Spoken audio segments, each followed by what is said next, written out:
No way.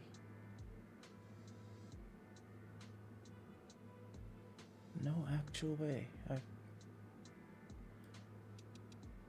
I've been talking all this. Oh my god. Oh.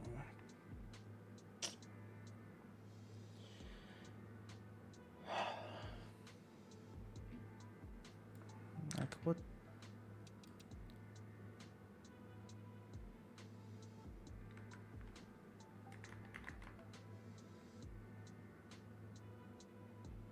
No, no, no, no, no, no, no. There. I think I might have like accidentally turned it off at some. There is no way I've had it off for the past hour. Oh my.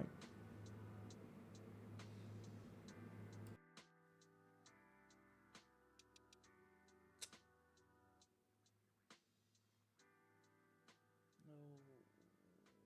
Might as well just turn off the flipping thing and go to sleep right now. What the heck?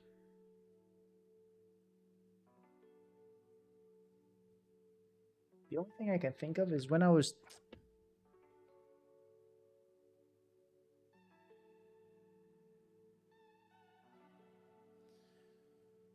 Okay. All right, all right. The only thing I can think of is when I was turning off my work notification stuff, I might have quit the thing. That's the only thing I can think of. But there was no way that I've had it off the entire stream. Like that would actually be bad. That would be bad. Thanks for calling that out. No.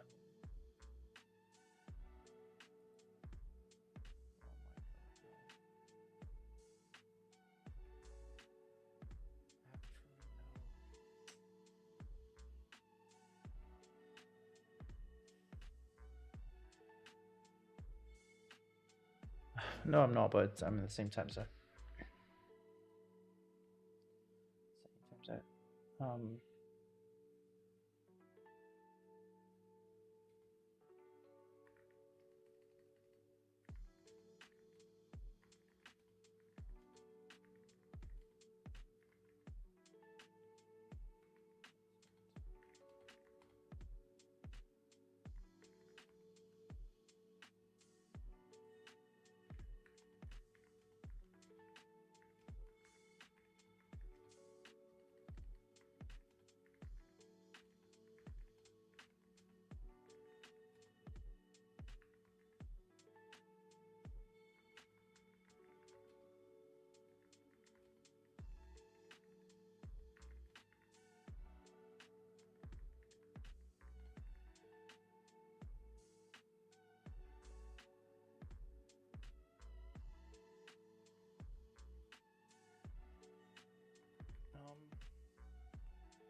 Wait, I don't like. There's a.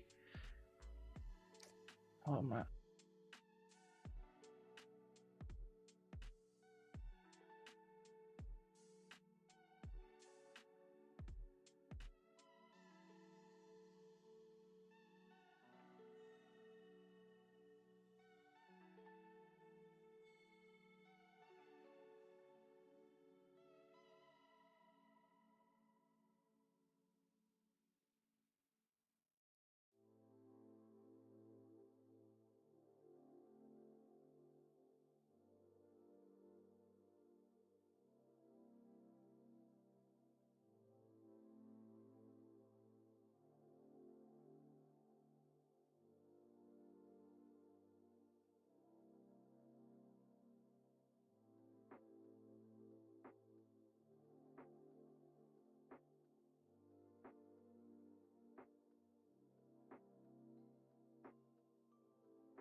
Okay. So, wow. All right, so there's definitely something wrong with my PC, I guess. It's because it hasn't even been on for that long.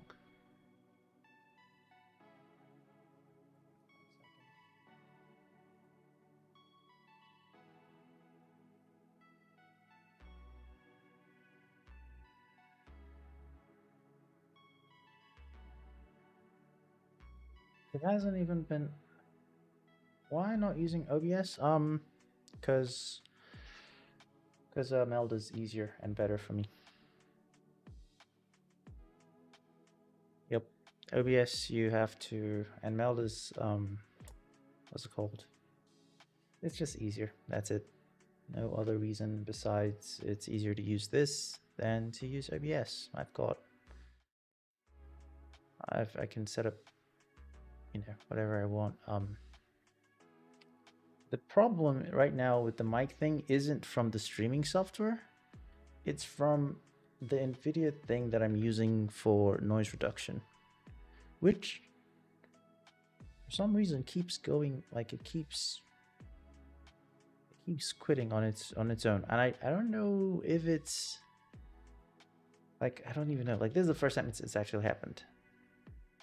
I'm starting to think, okay, hold up, because I have a lot open. I have a browser with quite a bunch of tabs going. I have 2 browsers going, and then of course I wouldn't blame Microsoft Edge.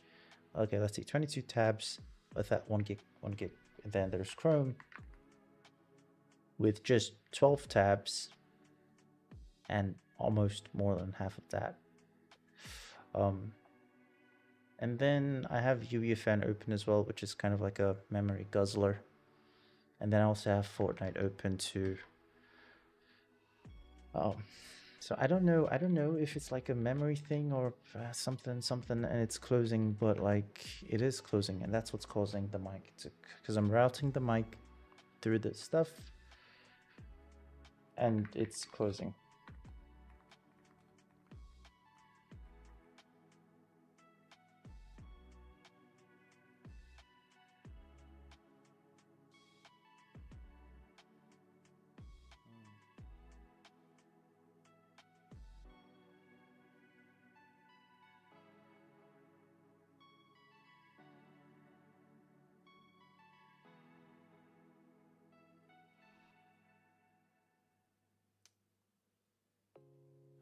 I don't even know, man. Like, I'm actually just...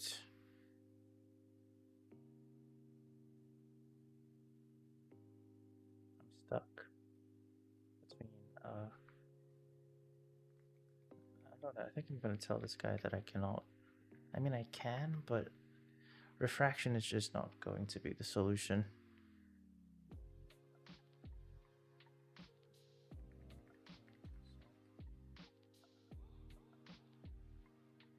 Refraction is not going to be the solution here.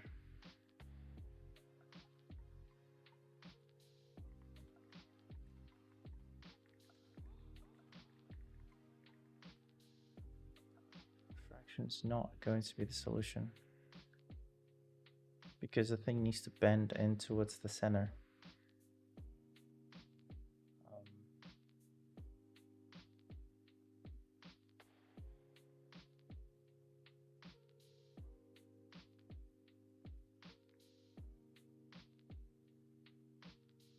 Yeah, so refraction isn't the solution. Refraction would have been an easy way to just, make thing bend. Oh, thank you. Thank you.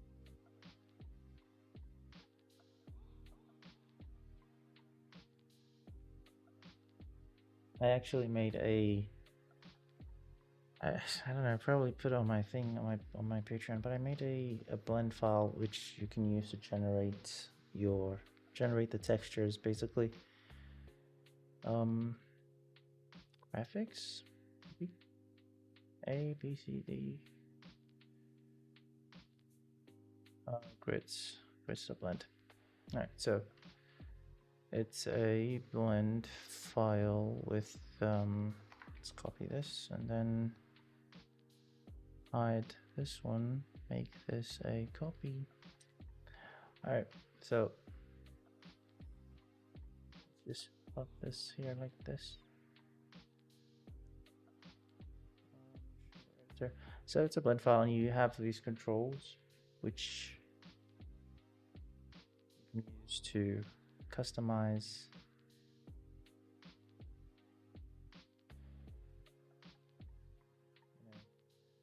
the thing. Customize, I have like the spacer on that one, and then I think this is like for the main. So the dot size is that one, and then the bigger line is that one. And it's not just the size, obviously you've got like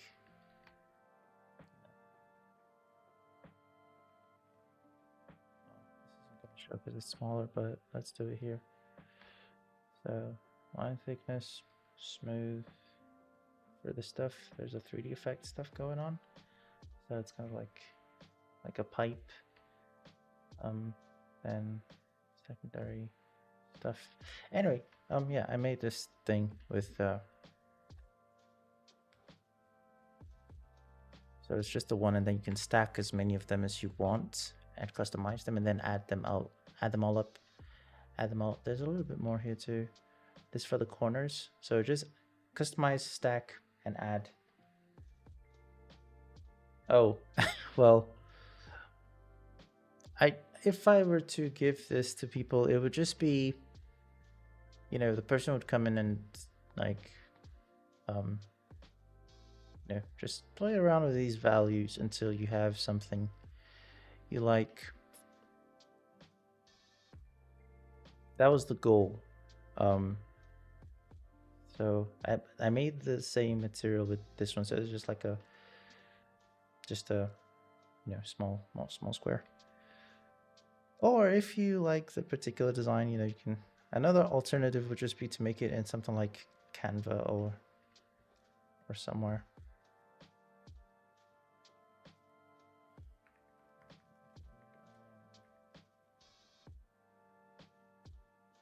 But yeah, because you know, the alternative to this is concrete something. Is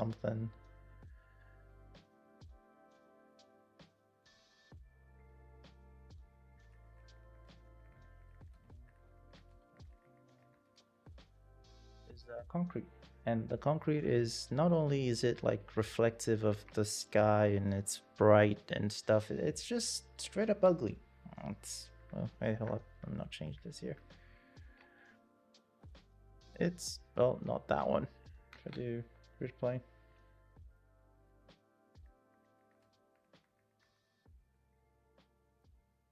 Yeah.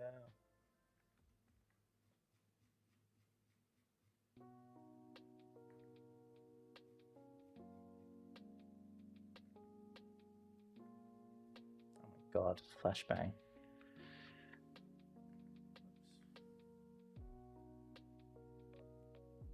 But yeah, it's just, you know, it's just not pretty at all. Like, yeah, man. Well, what I will say to this, and this is like my answer to everyone who has this exact same response as you, is in a year from now, you will either know how to do it or you won't know how to do it, but a year would still pass, right? If you don't do it now, in 365 days, a year would still have passed. If you don't get started now with the learning. So the thing is, by that time, a year from now, you either will know how to either do something or you won't know. So there is no time like the present to jump in and start learning something if you like it. There's no time like the present. The start would not be pretty because, you know, you would basically be a noob and you wouldn't know how to do the things you really want to do. But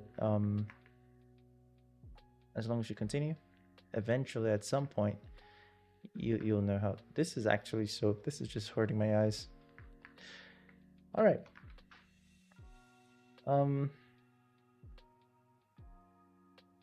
Yeah, just have to get in and start. With the Blender, I actually started learning Blender like 3 times. So the first time was Blender 2.8. So that was like 2016, no, 2018, I think. And I started, and I kind of gave up midway. I didn't give up. I was following the Blender tutorial, the Blender Donuts tutorial. Oh my days, no way. Wait, Shift-T. Okay, there we go. So, YouTube Blender 2.8 Donuts.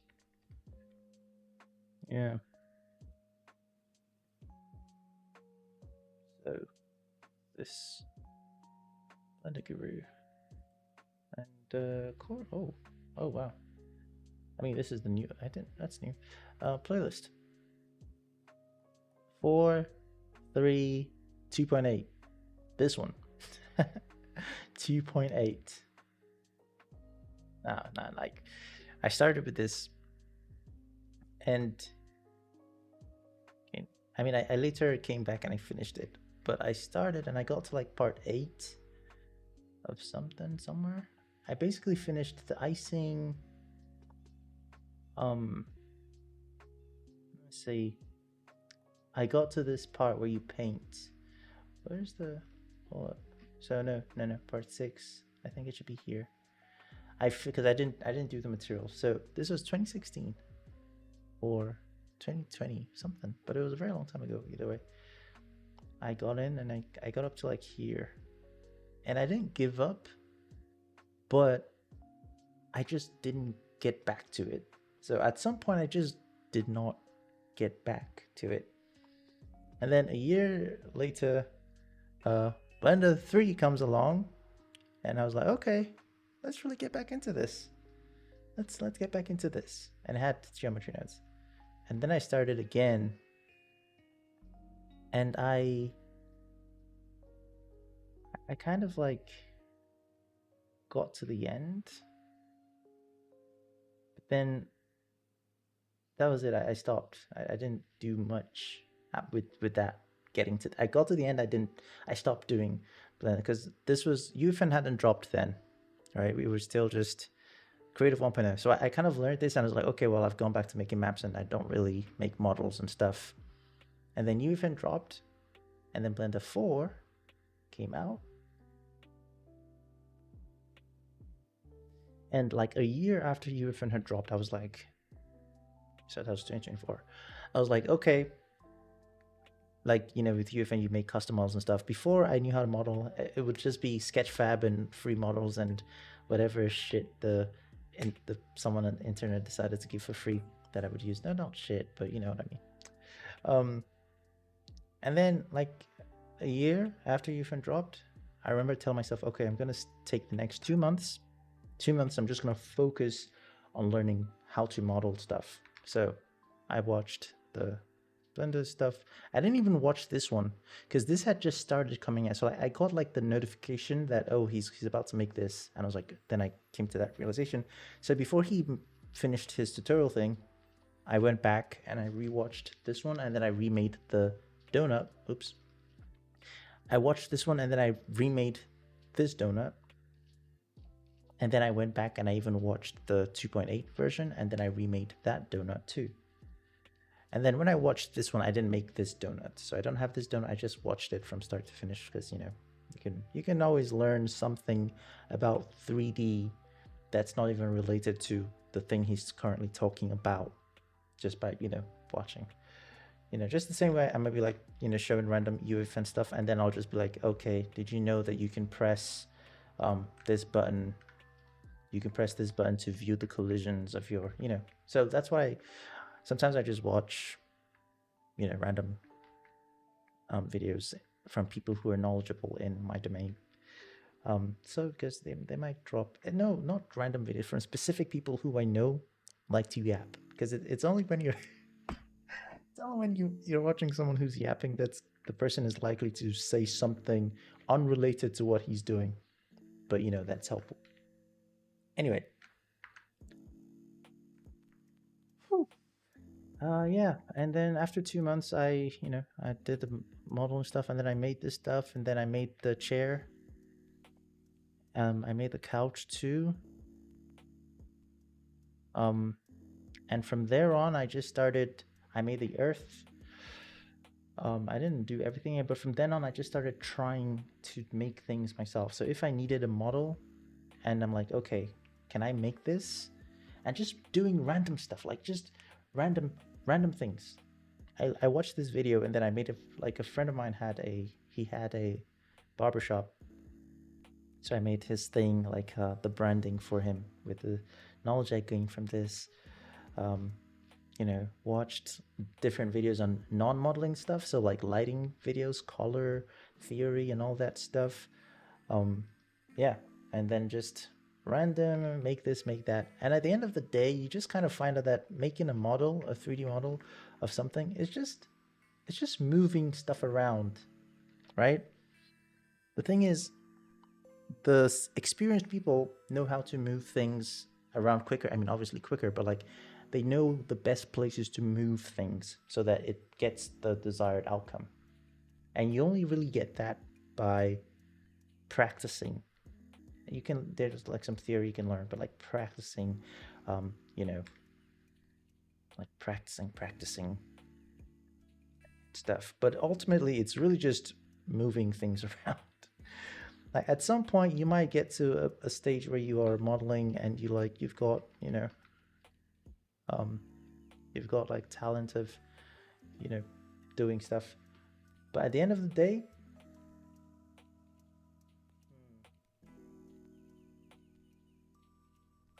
I mean, that's certainly one way to do it for sure. I mean, there is no one way to knowledge. But the thing is, the difference lies between like some methods, right? They're right there to do knowledge. Some methods are kind of like, street cut, and other methods take you around and around and around. So it's all about time and stuff. It depends. You could either let someone show you the way, or you could try and figure out the way yourself. That's kind of it. But there is no right way, or I wouldn't say there's a right or wrong way. It's just the fact that humans don't live long enough, so ideally we'd like to prioritize getting things done quicker.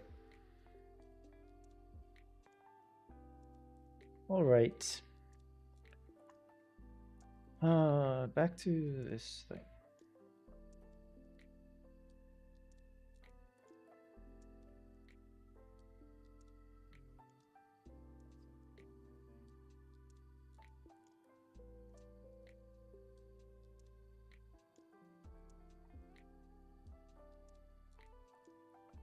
Alrighty.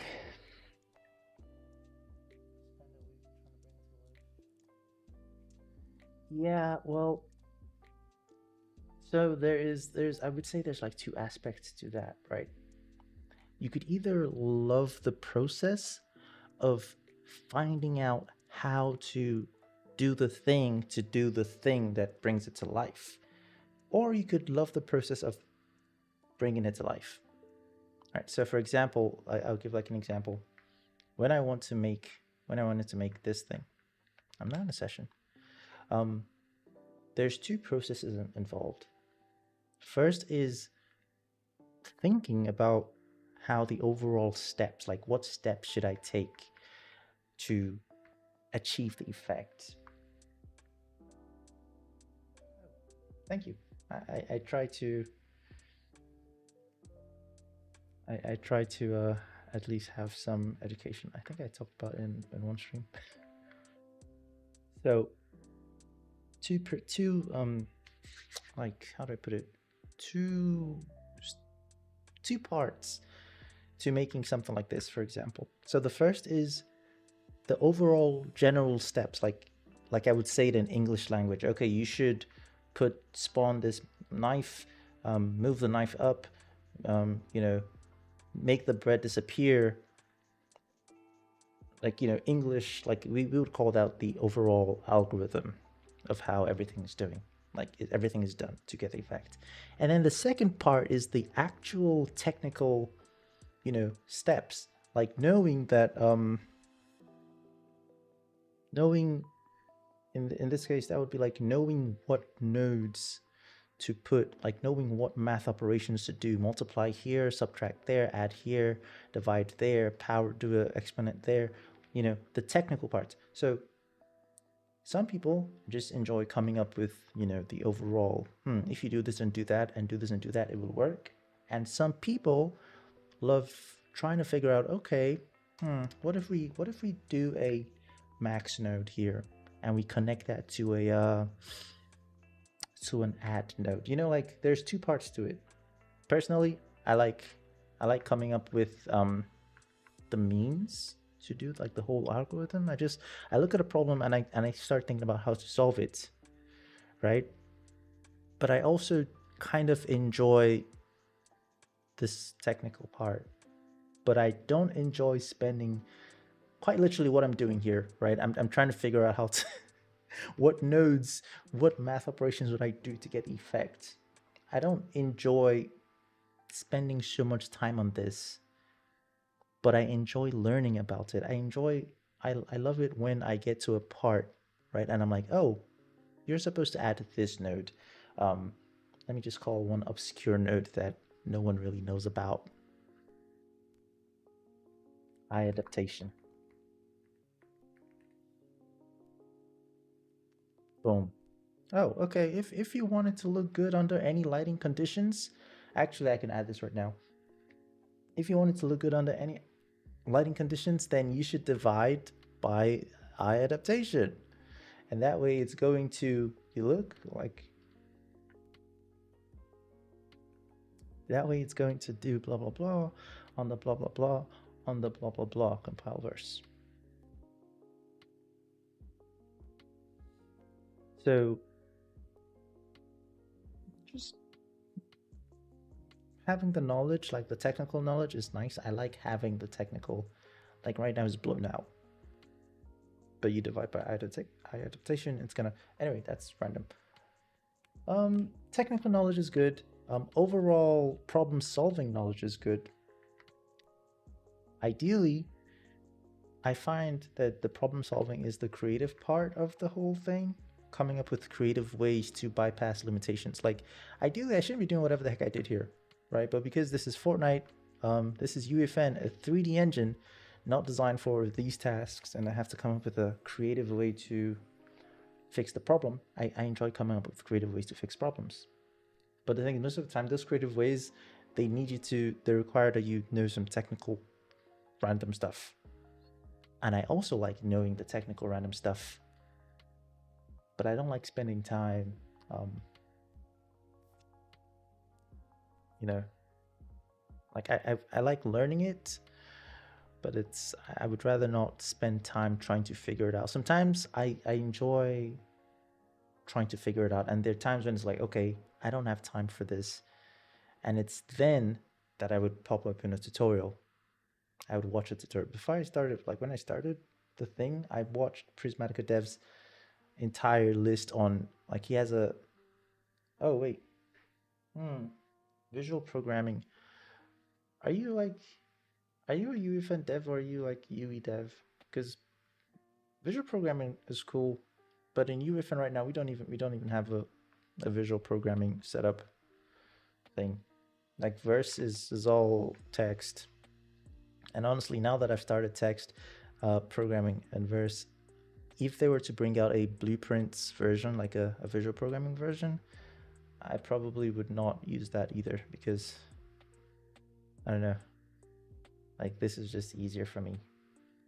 I mean, that would, okay, it's not like I wouldn't use it, there will be situations where it will be quicker to just go in and drag the nodes and hook them up. And then there will be situations where if you're trying to like manage more complex logic, because the thing about visual programming is that you're using nodes, and the nodes, they've got noodles, and the noodles get tangled up really quickly, you know? So the more complex your setup, the more tangled the whole thing gets. And the more tangled it gets, the harder it is to like parse and sort of like, you know, understand what's going on overall at a glance. But, you know, it's easier for me to read like that okay, so in this, okay, I make a new item, then it would be to, you know, start following a thread of, okay, do this here, do that there. I mean, here it looks simple, but when the nodes kind of get big. Oh, okay. I mean, I would say like UEFN definitely gives a head start into UE if you've never touched UE before. Like UEFN just gives like a little baby steps, because UE is like fully everything. And then I've never used Unity. I don't have it downloaded, so I don't know what it looks like. But if I were to open up UE right now to do something, I would not be like lost. I would know my way around, basically. And not just in terms of basic navigation, but just, I may not know how to do something, but I will know where to start to look and like, you know. So UEFN, you know, oh, yeah, honestly, it depends. It depends. Like UEFN, it's nice for its simplicity and you've got the stuff, but then once you really start getting into UEFN, and especially when you know that, like, once you really start getting into UEFN, like making, like trying to make like insane stuff, not like insane, but trying to make more stuff. Oh, okay, well, I guess. Well, you sound like you build in like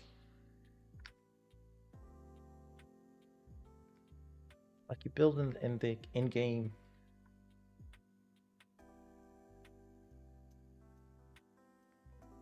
Like you launch UEFN and then you fly around and you build stuff. I'm not judging, but if you do, oh, hello, Campo. IFN create.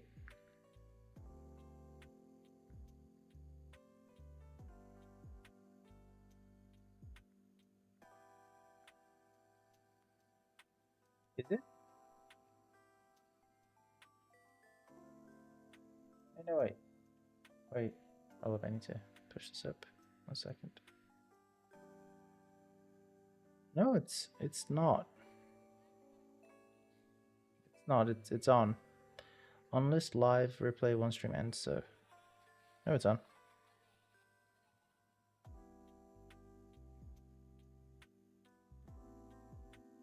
See.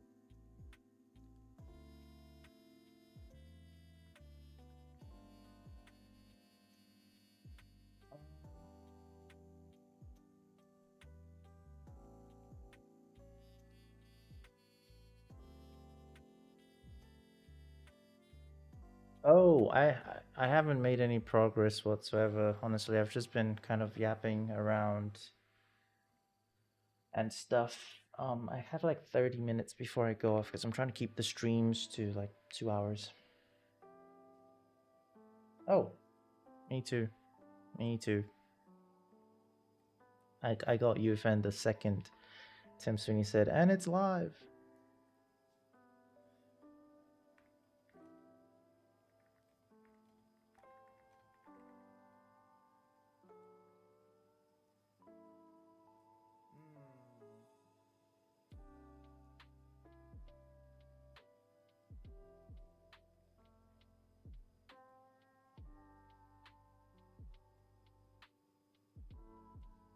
Oh, I was waiting. Like it's something I was looking forward to. I had the like when the whole entire GDC stream. How was it?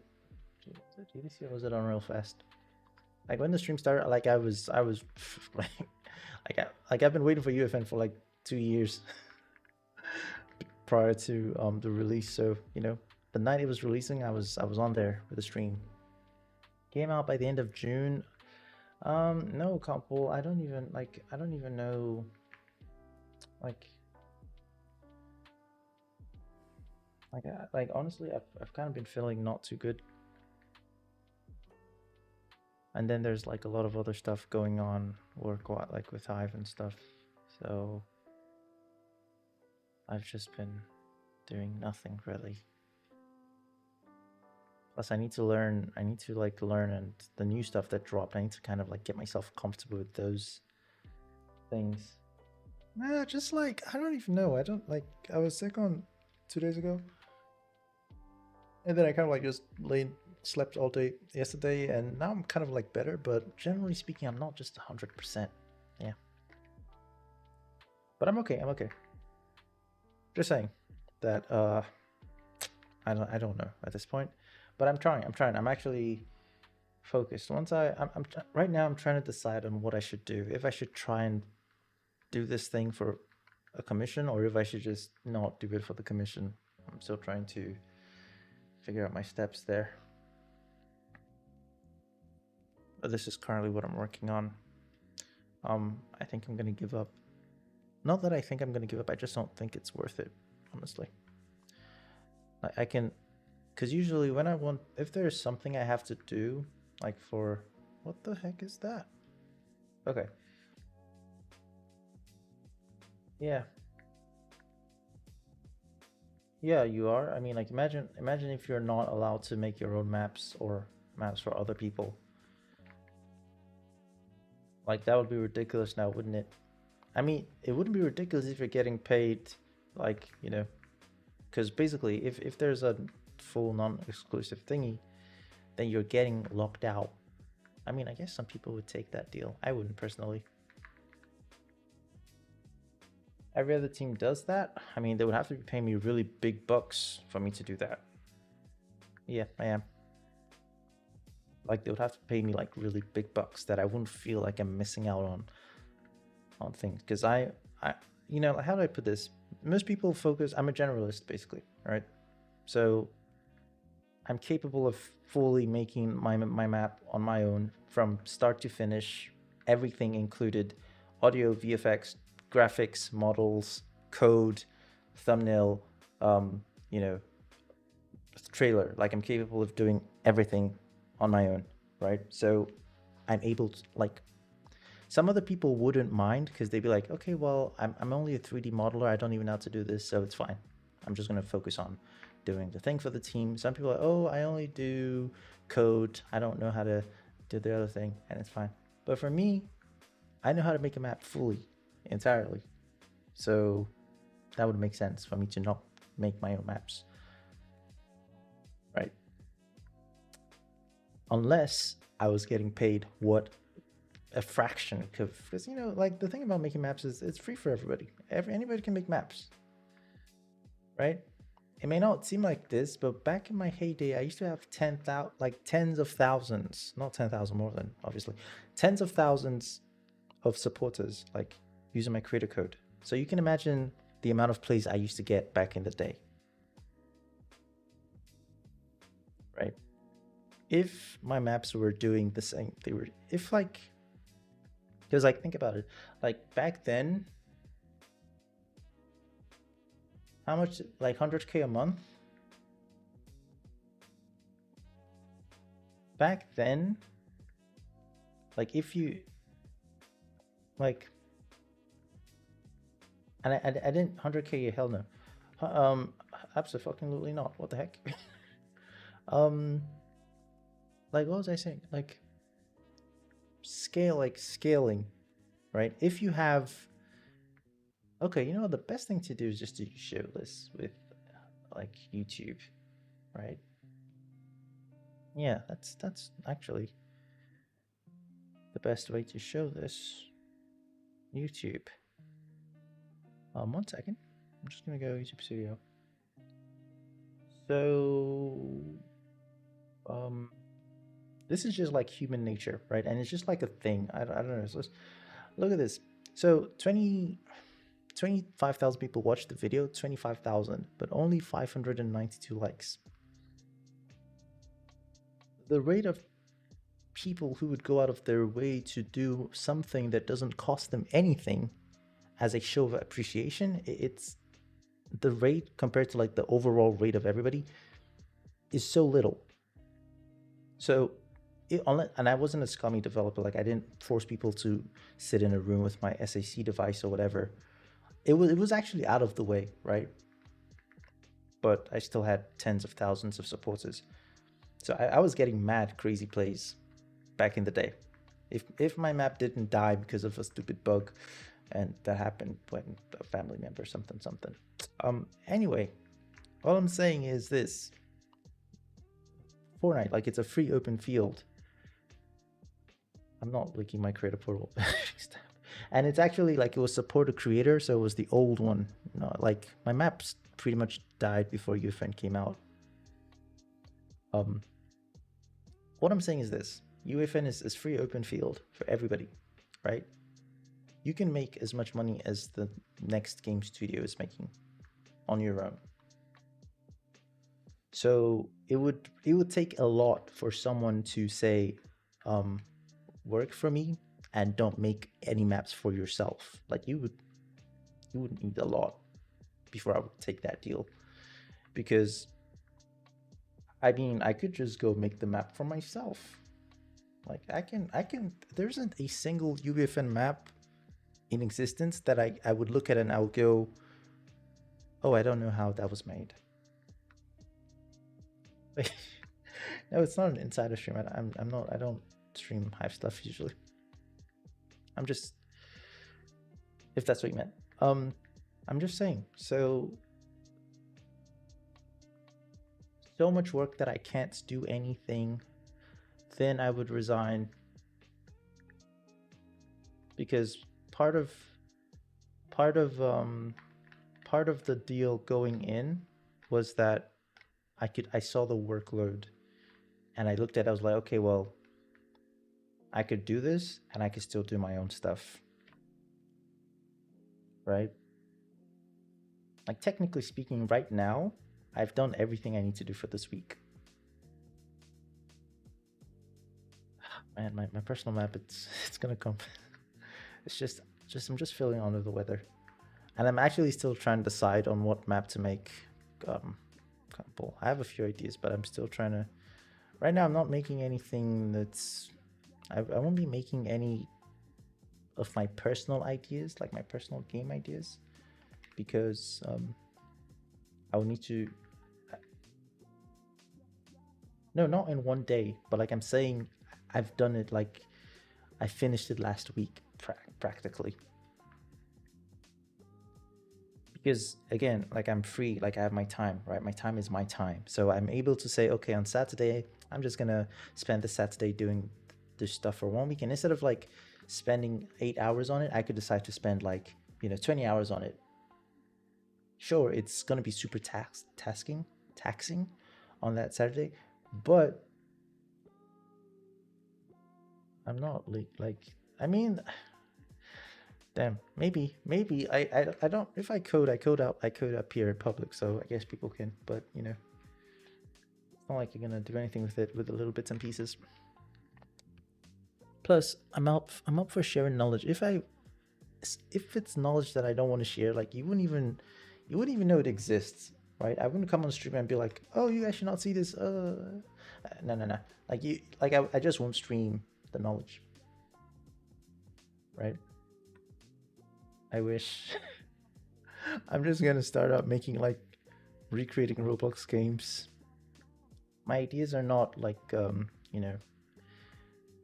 I don't even know. I can't even remember my flipping ideas. They're all in my book, but like my personal ideas for games, I would only. Damn. That's not gonna work.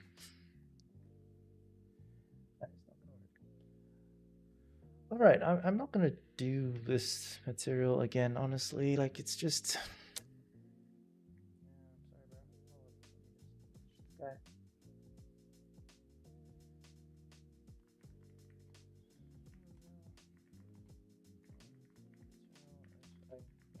Go.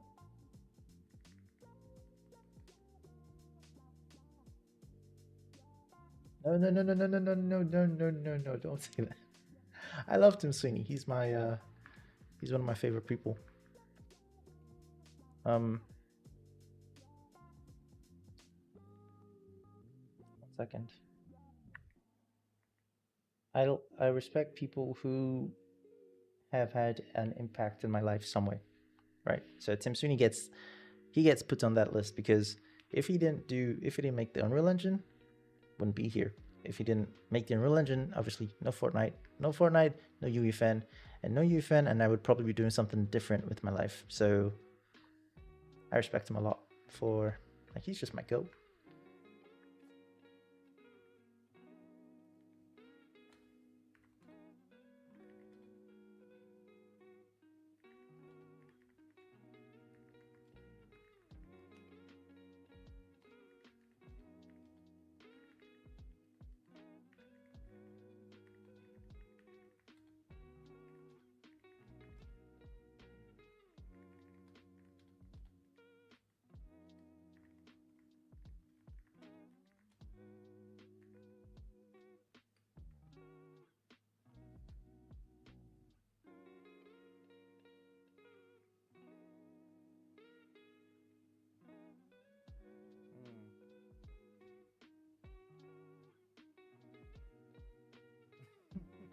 Yep. He's just a chill guy.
All right, Compo. Thanks for stopping by.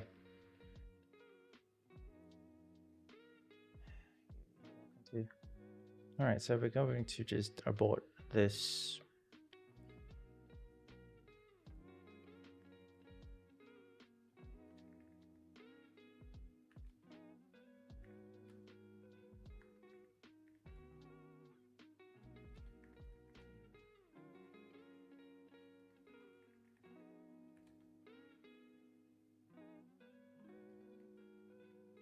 Sorry, 1 second.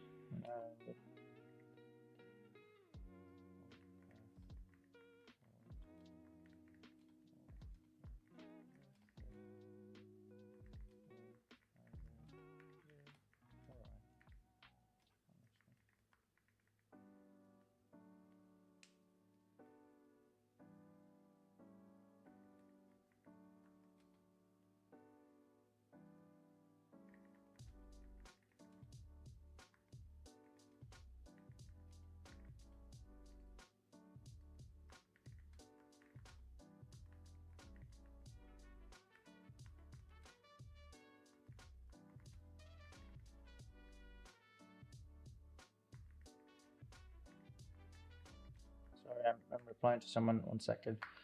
That won't work with mobile.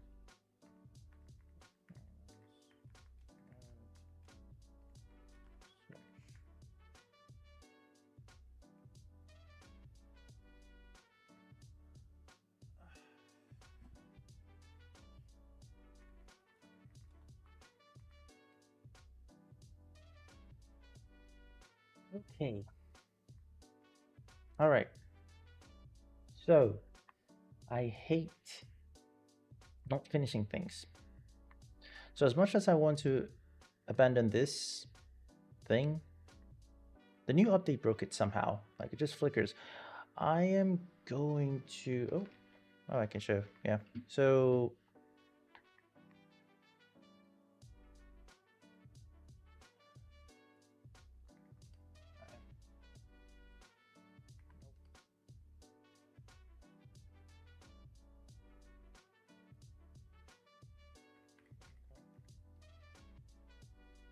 Probably. Well, that's why I don't like typing in chat. I like just being on the call because now I have to use my hands to do the thing there. Alright, probably. Hold. So,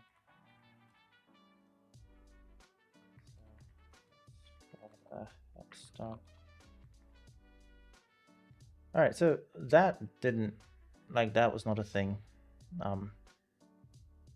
Just was not a thing before the update, and now it's just flickering. It's flickering. So I'm gonna see right now. I'm gonna try and debug this first of all to see if it is a problem because it's an entity.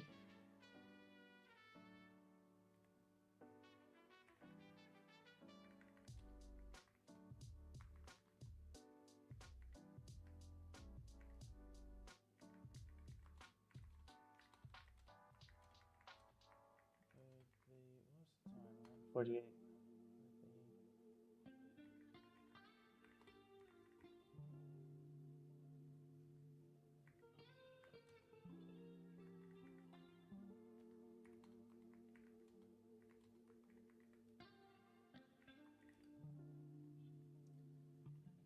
Okay. Oh, nice.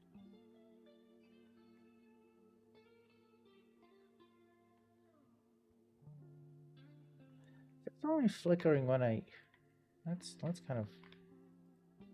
I think I know why it might be flickering. I'm not sure, but I think I have an idea here.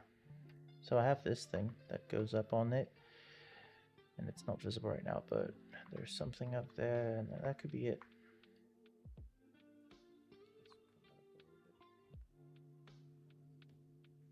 This is just supposed to be a tweet. The thing is, like tweets like these, you never know. They transform into something. So usually this is how it goes. So I post the tweet, and then someone might hit me up and be like, "Yo, I want to buy this stuff," and then he'll offer some money for it. Oh yeah, this is SceneGraph. The system that I'm using.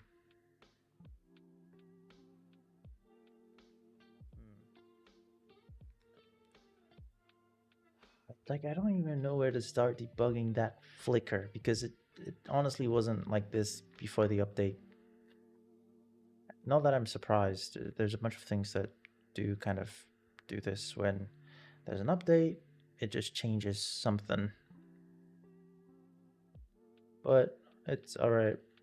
We're going to figure it out somehow so I can post this thing and be done with it. SceneGraph, pretty much everything in my level here. This is my SceneGraph playground level, and pretty much everything is SceneGraph. So I don't have any devices besides the island settings, because that's a device, and you absolutely you cannot even load into a game without having one.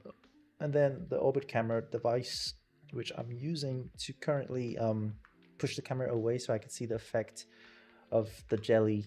Like when I step on the jelly, if I just turn this on, when I step on the jelly to see the effects, it's easier to see the jelly effect when the camera is pushed back a little bit. So that's why I have that there for now. But otherwise, yeah, no devices, everything is just SceneGraph.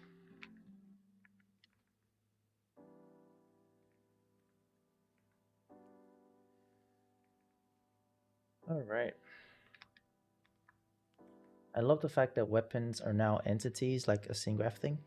So basically, you're now able to delete the weapons with the phone. That's just so cool, for whatever reason. All right, so let's fix this. Basically, the reason why I made it. What?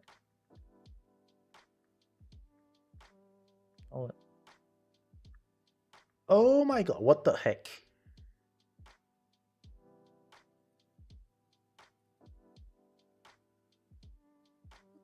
What's that?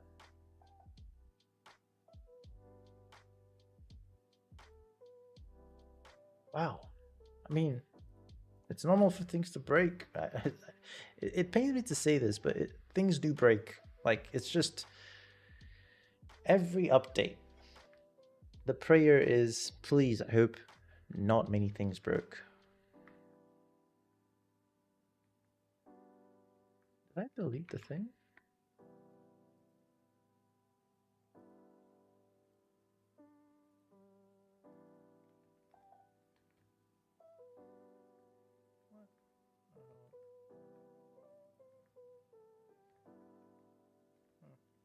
I don't even know what's going on now, but damn. Anyway, let's try and fix it.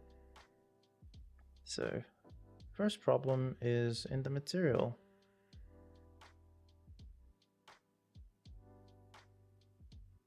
Something, something, something, something, somewhere, something.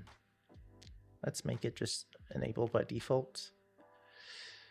So, take away the scene ref aspect of it.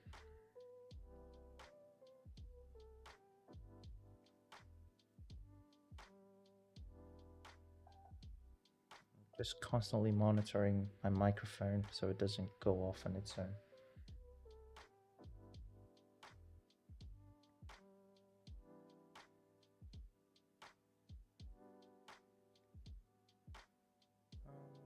Let's close a bunch of things. Oh my days. Close this one first, then close this one. Alright, then meld, live, done. Alright, nice.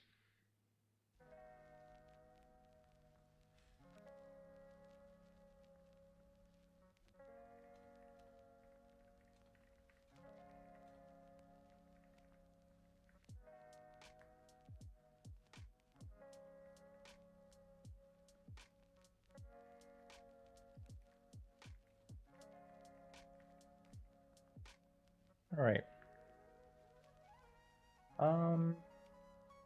Let's see.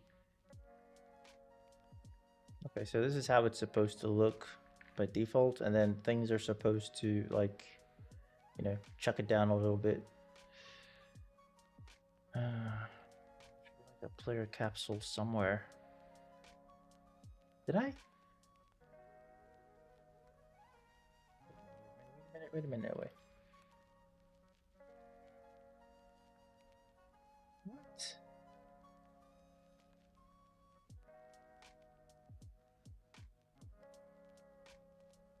Maybe this is it, I think. Update redirect to references.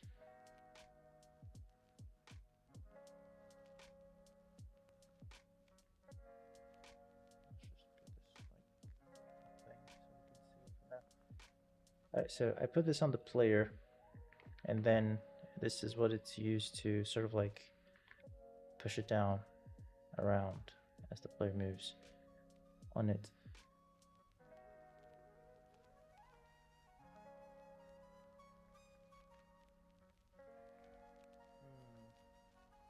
Actually, right. Okay, so first thing I want to do with this material, I didn't even think about it before, but I only want it, like, I want it to go down, but not the bottom one. Like, the bottom one shouldn't, like, it shouldn't do jelly like this amount. It should just go down, but not the bottom part. So let's modify that first. And this is the thread that handles the going down part of it. Like, I've already worked on this, and then I've kind of like gone and, like, you know, gone to bed and woken up and come back, and like 2 days have passed. This is I should have finished this before I got off. So now I have to understand what I did here, basically. All right, well, let's see. So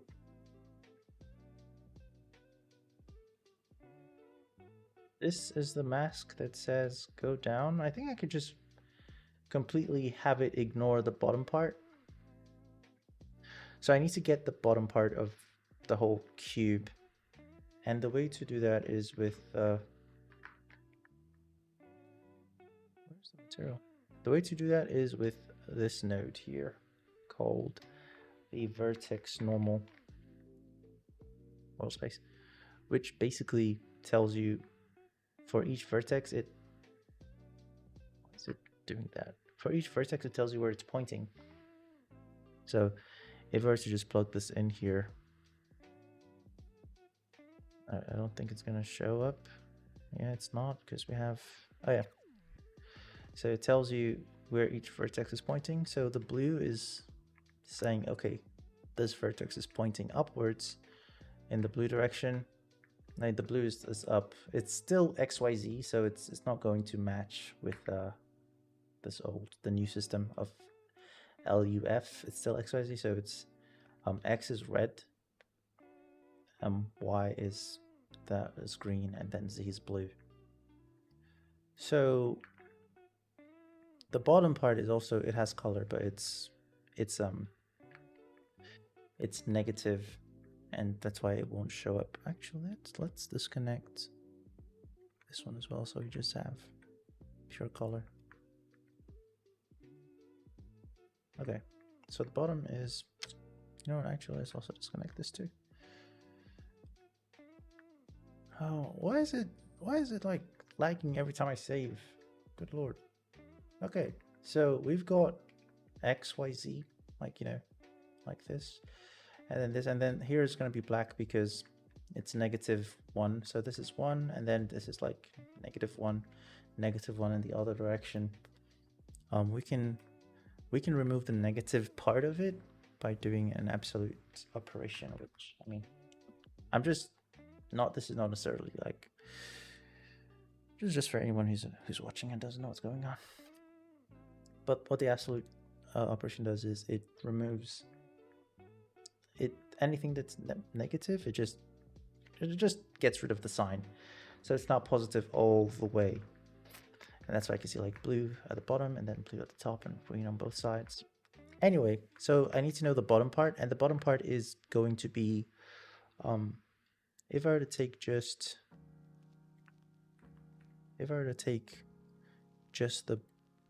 the Z, which is the B, then I'm going to get white on top here. Why? Oh my goodness, what the heck? It just lags so much.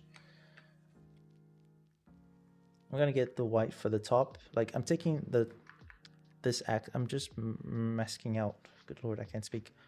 I'm just masking out the vertical axis, so up and down. You know what, let's kind of get rid of this for now. So up and down. Okay, wait, I think I'm gonna compile. I think it's because I'm like, I think I know why. Because I'm in a session and it's trying to like do things with the stuff there. So let's just disconnect, to be honest. Yep. Return to lobby.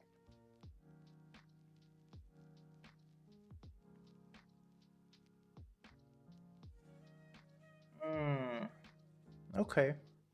So, man, you already told me you don't like watching tutorials, but like I said, when I started, I watched. I'm gonna pull it up in a second.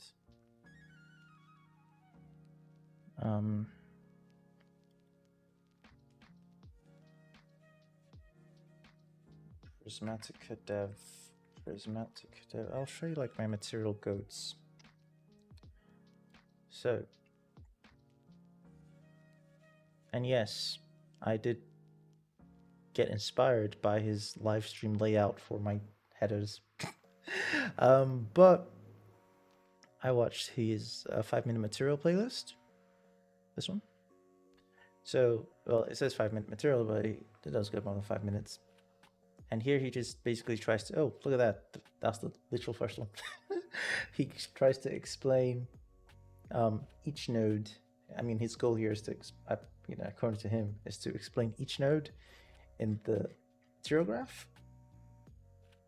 I haven't watched in a while because I've kind of gotten the hang of the stuff. But I watched these. And then, I would say just, let's not overload information here. I would say that one, right? It's all useful in terms of how many, because there's so many. Yeah, sure. 1 second, let me pull that back. I think. No, wait. It's here. Then pull it back. Okay. No, I do this. I wonder if you're able to click. Oh, you should be able to click the link. So that's a playlist. There are so many material nodes. Like, there's so many nodes.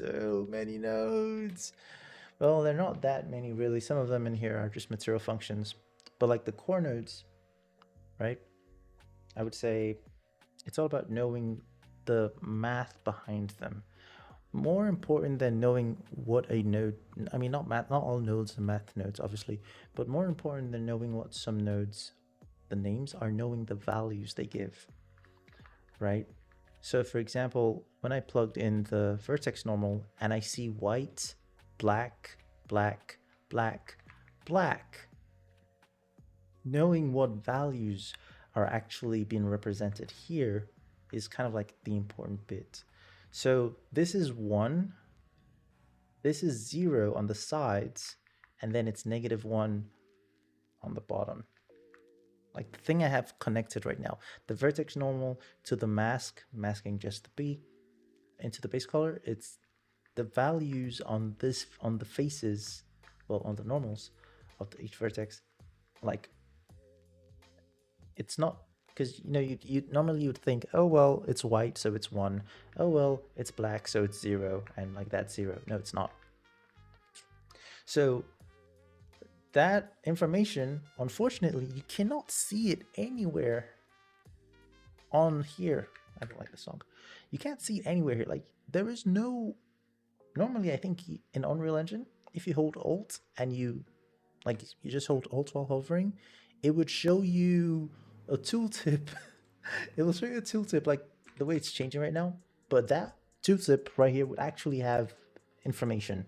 But for whatever reason in UEFN, I don't know if they cut out all the text to save space or something, like you don't get the tooltip. If you did this in Unreal Engine, just hold Alt, it would actually explain a little bit of what the material is doing, but in UEFN it just doesn't have that info. But besides that tooltip method, there is no way to know, what values, besides just, I don't know, checking the documentation for the nodes or watching a video where the person talks about it. Someone like Charlie, the playlist I just sent. Because it's knowing those values that they're the super bases for when you want to know how to manipulate those values. So for example, if I want to get the bottom faces, I want to do stuff to the bottom faces, how do I isolate this section? Well, I know this is 1, I know this is 0, and I know that this is -1. So the first thing I would do is, again, and then the next thing you need to know are the math nodes. So addition, division, oops, I keep forgetting you can't do that. Addition, division, multiplication, and subtraction. The math node, these are like the basic math nodes, and of course you've got exponents, you've got yeah, you've got like the trigonometric ones, so sine and so on and whatever. But like, forget these other ones, like these ones, these are like the core stuff. Let's see. Let's take a look real quick at this section here. Okay, so this section, this is a node that does a particular thing that you just got to know what it does. And how do you know it? Just by, learning about it. And when the time comes where you need it, you will kind of know that, okay, it's doing this thing. But here we got, this is basically subtract, add. This is basically a combination. Like this particular node is kind of like a combination of two nodes. I just used the one because it's, you know, it's a combination that exists. But to do this thing, you basically, it's add this and multiply this. So add, this is add, multiply. So it does a multiplication, an addition multiplication step. Again, if you didn't know this node existed, you would manually just add and then multiply. But then this is where like overall knowledge comes in.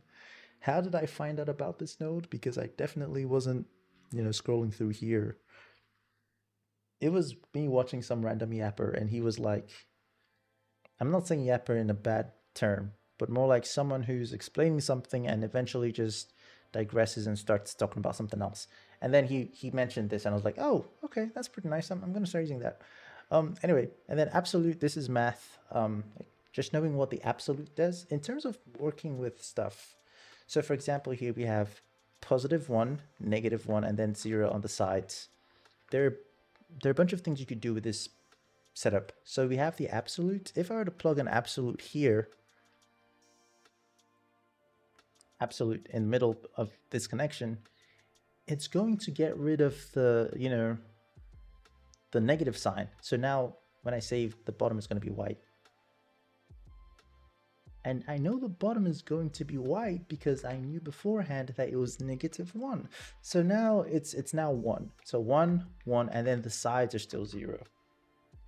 Another thing you could do that relates to sign thingy is there's a node called the sign, which literally tells you the sign. It just, yeah, practice and knowing what is what, but it's literally practice kind of gets you there. Practice is it's what gives you the stuff. The sign node, like sign, not like sign, not sign, but the sign node.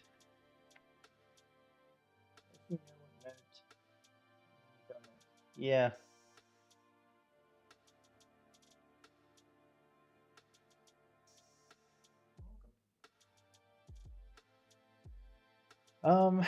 But yeah, it's all just practice and just, you know, picking a node or something. Or there's two ways. So you could either do the way I did, which was, I mean, there's nothing wrong with doing both ways. The first way I did was just, you know, going through the Prismatica channel and then, you know, learning of each individual node and learning of their use cases, because that's another good thing. He doesn't just say, okay, so this is the multiply node, it multiplies things. He will give you like use cases. He'll explain the math behind what multiplication does to a range of numbers and stuff. So it's helpful. You know, vertex normal will give you use cases. You could use it to do this. You could use it to put like, you could use it to put like flowers on, like, let's say you're making a landscape material and you want there to be flowers automatically on the top of your rocks. How would you do that? You need a way to detect the top. So that's a good use case for this. You know, that's one way. And another way you could do like learning materials is that you could just try to make something and then you're going to get stuck. And then you Google how to make the stuff you're doing, and then you pay attention, like when you like get the tutorial or on how to make the stuff, like a particular, like right now, method number 1, learn about the nodes individually. Method number 2, try to make something. So for example, you could try to make a snow shader, like a snow material, like a really, and when I say snow material, I don't mean just like white, just white, no, like snow, like it looks like snow, it shines, it glistens and all that stuff. And you're going to get stuck. Or maybe you want to add some features to your snow material that you don't know how to add. So you would search how to make snow material. And then you're going to watch a tutorial, and hopefully you find yourself a good tutorial where he's not just telling you, just connect this node there, connect that node. You know, some people would just say, okay, do this, and we connect that, we connect this, we connect, and like they're just do as I do.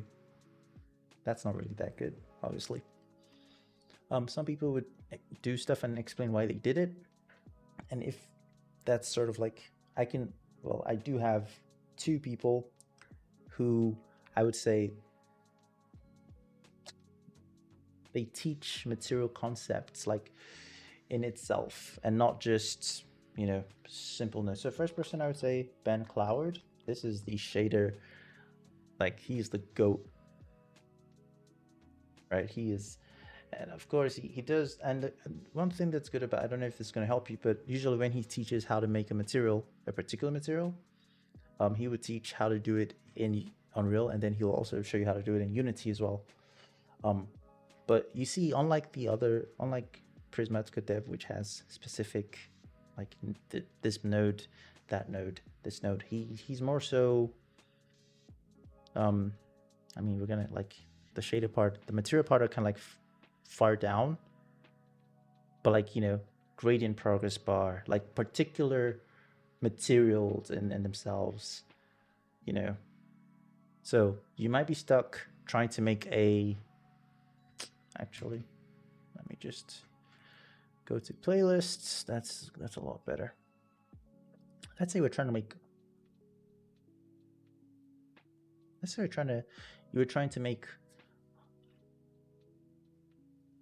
I want to pick something that is like particular. Well, this is a good, I mean, if you want to go down into the basics of basics, that's, but let's say you were trying to make like a rustling leaves shader or whatever. You would watch his stuff and he explains, you know, good. And then another person who's also pretty good at material stuff would be Hiiii.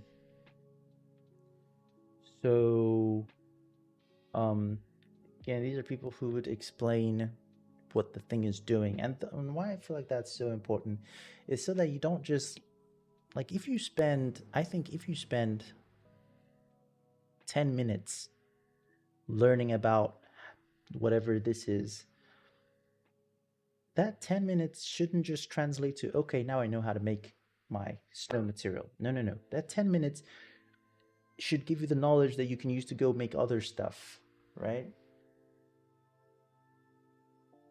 I'm glad you are doing something.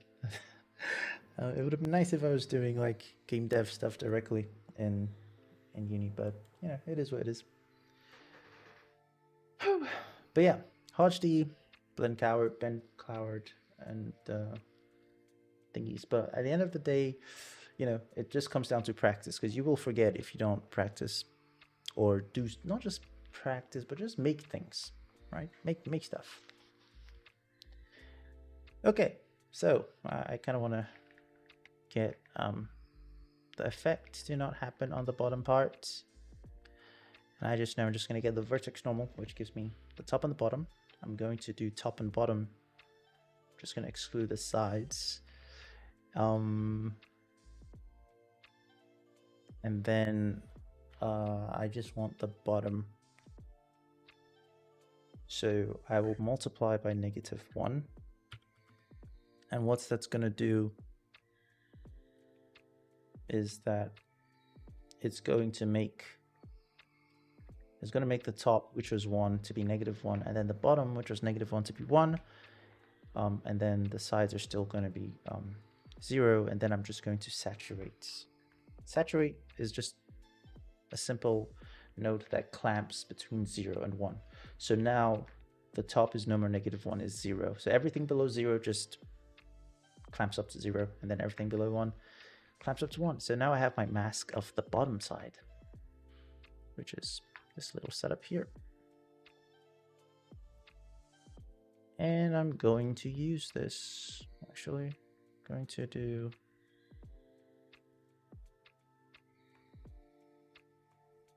Oh, no. Side quest is part of the streaming.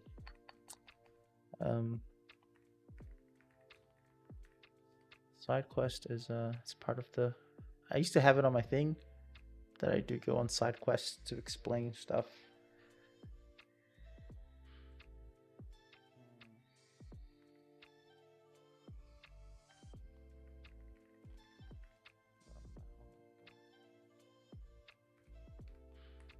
Capital B.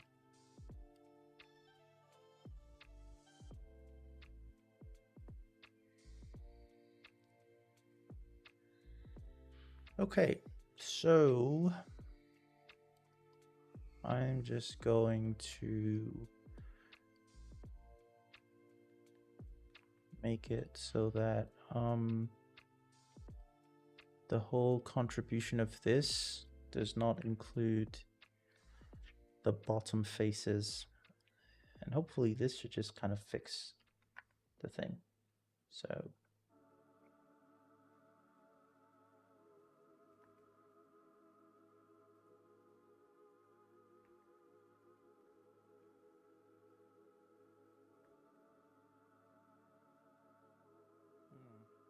all right, let's not put that here then.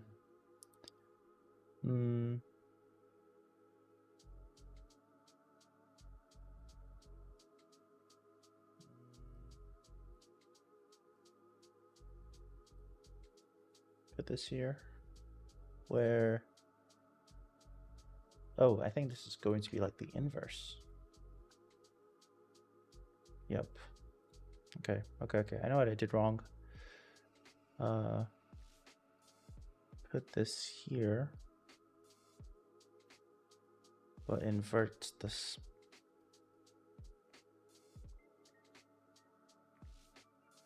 Okay, so now the bottom is going to be there.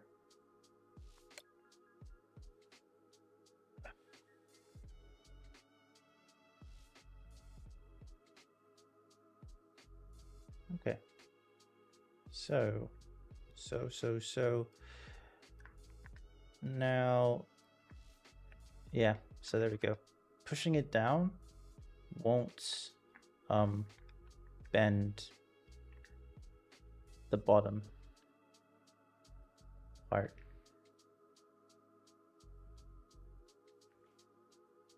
What the world?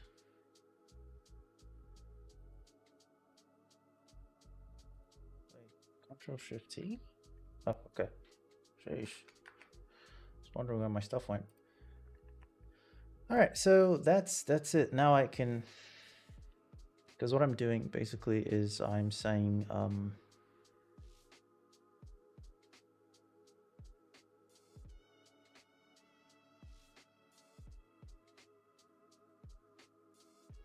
saying, oh well.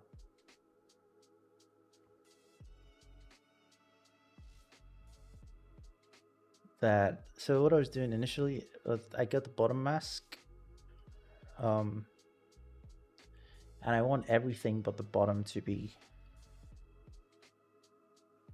unaffected. So this is just saying the bottom part of the mesh should not be affected by this part here is where I'm getting the position of the object and using that to like move everything down. So the bottom part should not be affected by this. So we multiply by 0 here to just cancel out the effects of the stuff. And then I can just check that off. I feel like I should just bottom mask inverse. So let me put this in here. Yep.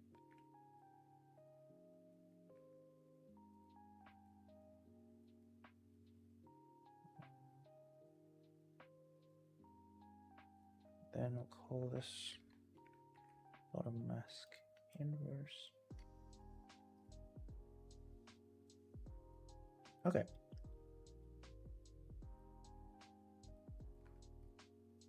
So that is one problem solved. Yep. Nope.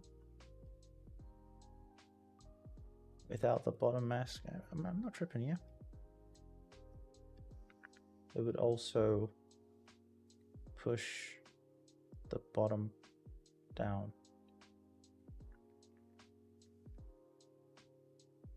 Then the mask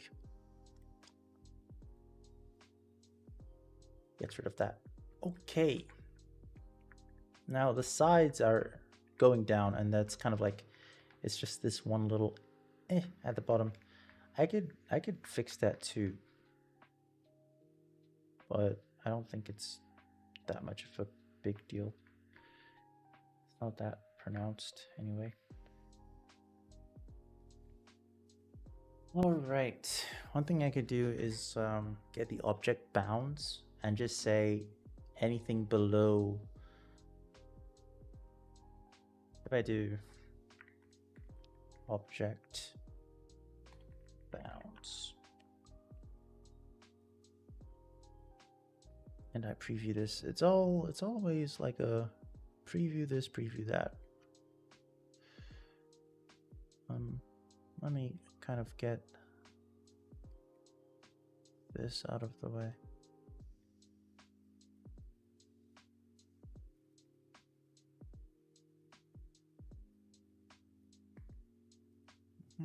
So all of this just come up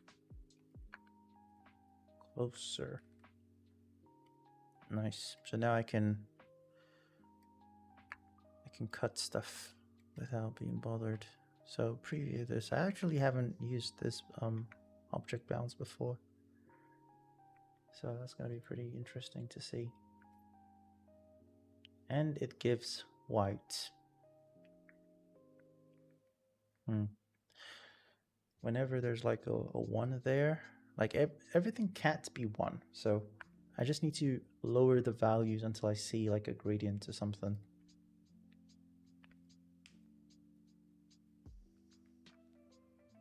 I need to know what number it's giving. In some situations it gives like uniform numbers all around, and in other situations it does not give a uniform number all around. So all right, let's do that. Why is it the refraction that's causing this? So oh, okay, let's not connect that for now. All right, so this is looking like it changed color there.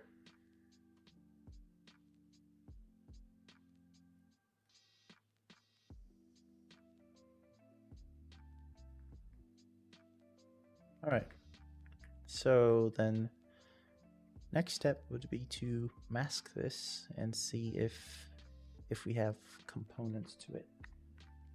Mask, just the R.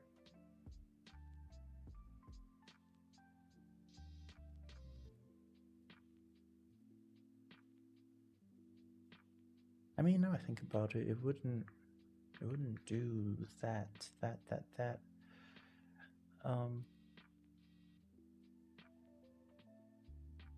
So this is going to give me the height of it. If I want to know the height of the object, like the bounds, the height of the bounds, then I would do this. But how do I get a gradient from the lower bound to the top bound?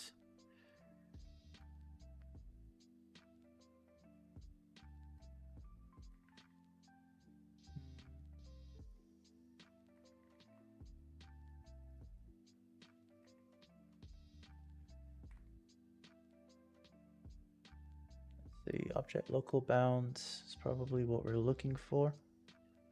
So the minimum bounds and the maximum bounds. If I were to mask this, then this would be like 1, like a white color for the max. And then if I were to, all right, let's see. Right.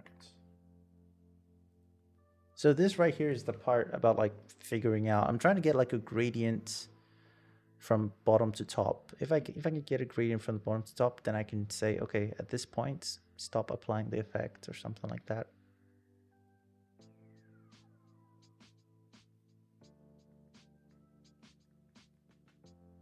It's definitely not with this though. Ooh, I wonder.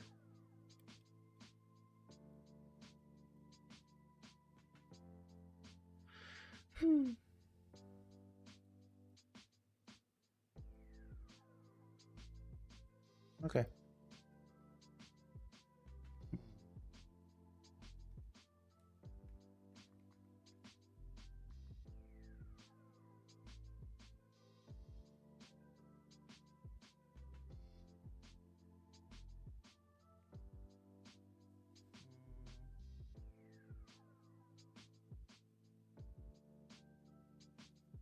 I mean, honestly, I could probably do this with something object position something mask. If yeah.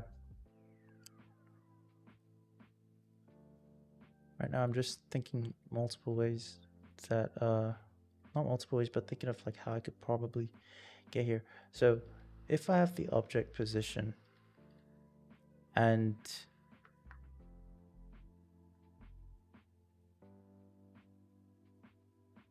I get, say, position,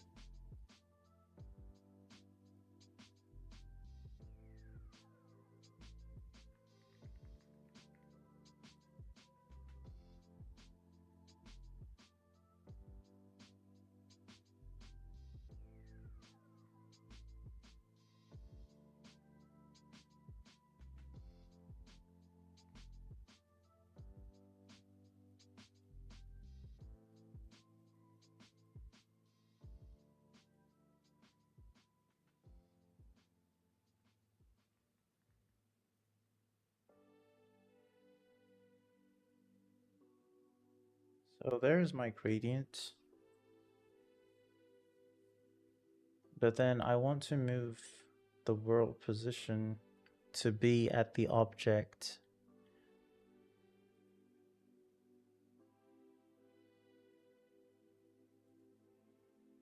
How the hell do I do that then?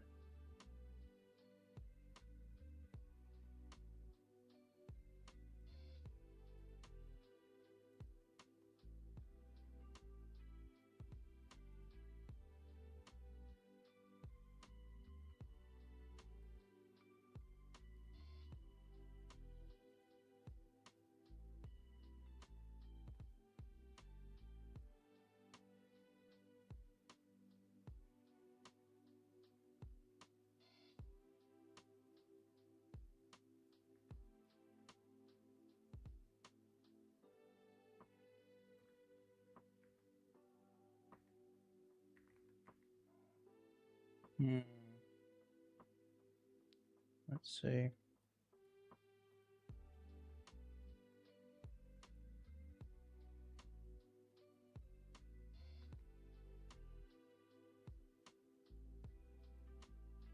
Let's add in the actor position. Right now I'm just kind of like blindly adding stuff.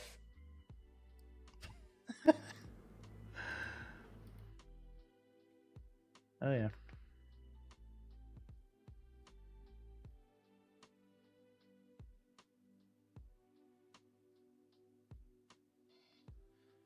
Because I would say I have like two modes. One is where, you know, I'm actually thinking. And others is where I'm just brute forcing random stuff until one of them just hits. There's a time when I can think, and there are times when I just can't. Well, not like I can't, but I don't want to. I have a headache. All right, let's I don't even know what I was trying to fix or show there. I pretty much fixed what I was working on. All this for a tweet, man. Yikes. Okay, so the main problem here is my values do not take, because ideally, like this is kind of like locked to a height. If that makes sense. When I was making it, I kind of put it somewhere and I was like setting up stuff. And now it's, oh wait, I forgot, no way. It's not locked to it.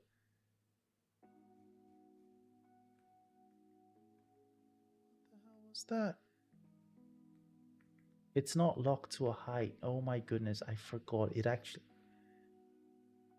Oh, okay. So the problem here is this. Now I now realize what the issue is. So the problem here is that I'm using flipping. Okay, holy moly. All right. So I'm using distance to nearest surface.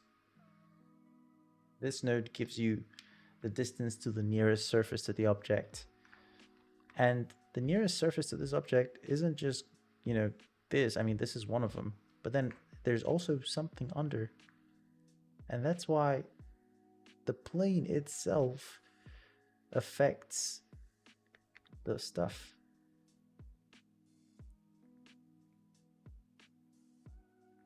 If I were to put this out in the boonies,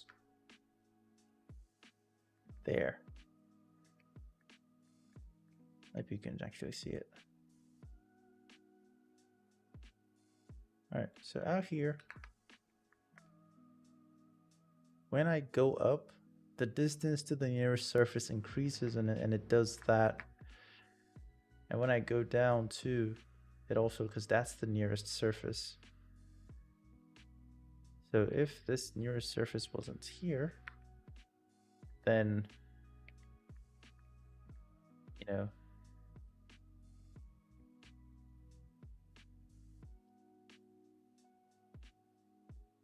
then it all just goes up like that.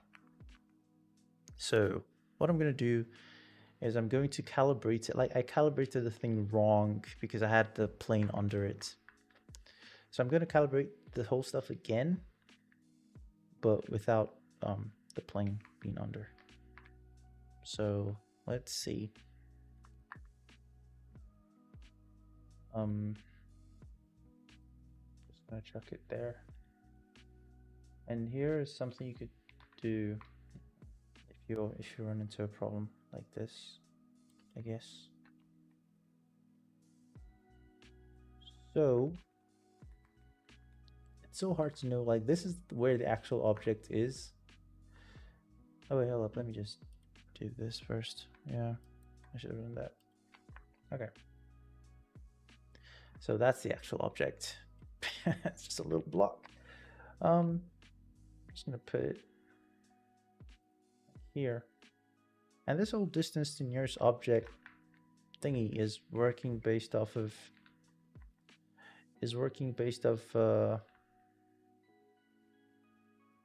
distance fields. I don't know what this big thing is, so let's just go out of, actually, what's this? Post-process volume. Where? Oh, okay. It's up here. So it's working based off of distance fields and stuff. And we're gonna be using that knowledge to help calibrate the whole stuff. This is how I'll know that it's working properly. So first things first, I'm gonna connect this back, my stuff. And then what I want is for the floor to not influence the whole thing. So distance fields, like it's basically each object has you know, a distance around itself, like a field around itself, where it can influence other objects as, you know, being close to them or far from them. So you can turn it off per object. So if you don't want this floor to contribute to the distance to this thing, then you go on the floor and you go to, it would have been better if I just did the thing, to be honest. But it's in lighting. For whatever reason, I believe it's for whatever reason. Is it this? I mean, it is, but like, I'm trying to understand why it's in lighting. But yeah, so affect distance field lighting. You turn this off, and then it would basically be like the invisible field that tells this cube, that tells the cube that the floor is close to it, because the floor has the field and the cube has a field too, but the invisible field that tells it, so when the floor's field gets into the cube's field, then it kind of does the math to check the distance of the floor from the cube. The invisible field, for some reason, it's in the lighting section. So yeah, you turn off affect distance field lighting. And now it's almost as if the floor was not there. So now this is the setting, and I'm just going to look. Oh, perfect. Now I'm gonna like calibrate everything so it's back to being normal with nothing under or above it. Is what I should have done since the start, to be honest. And that calibration is somewhere here. Or here. Somewhere here. Let's see. Do one step at a time. This was 30.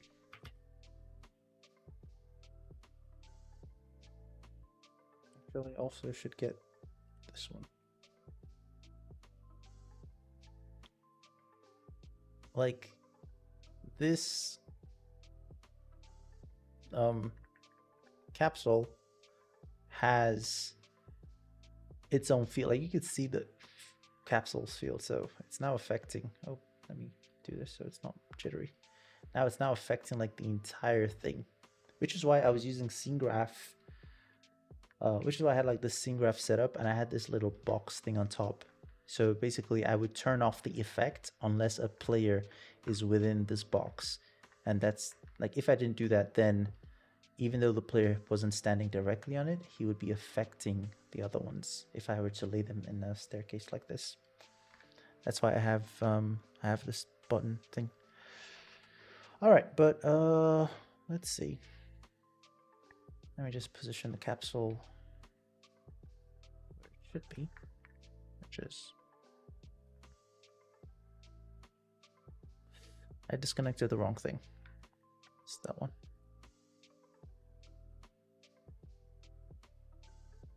Okay, so capsule should be like right around there, and the calibration would be making it so that these ones are fine and this one is like the same length. Actually, I just realized I'm gonna use this one as a measurement. So now, apart from turning on or turning off the distance field stuff, you can actually just turn off the effect on the mesh itself. Capsule will represent our player, and our player should stand here. So what it should look like is the mesh should get taller, but then the base of the mesh, because the actual collision of this object is down here. How I'm faking it so it looks like the player is actually sinking in is that the actual collision is smaller. Okay, I could just do that. So the actual collision is smaller, but then the mesh would be like the overall surrounding would be kind of like a little bit bigger. I'm just gonna do like this, and now I'm gonna re-enable the effect for everything, and I'm going to disable it on this one on the side that I want to use for calibration. You can do the disabling by just going to rendering still, and then you can turn off evaluate all position offset. If you turn this off, then it wouldn't do the math on, it would just ignore whatever you plugged into this pin right there. All right. Damn, 2 hours 40. Schmuck. Okay. Holy moly. All right, so now I need to adjust stuff. Yeah, so.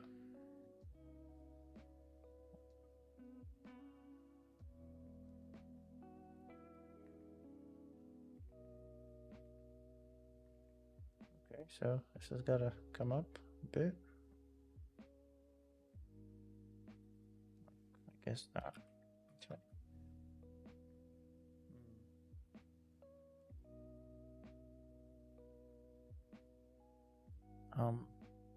This also is another thing I can control. This was 2 before. So put it back to 2.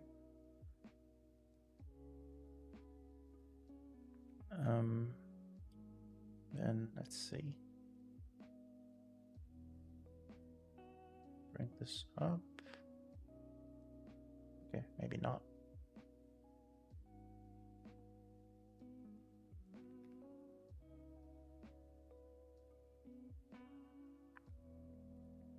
-6.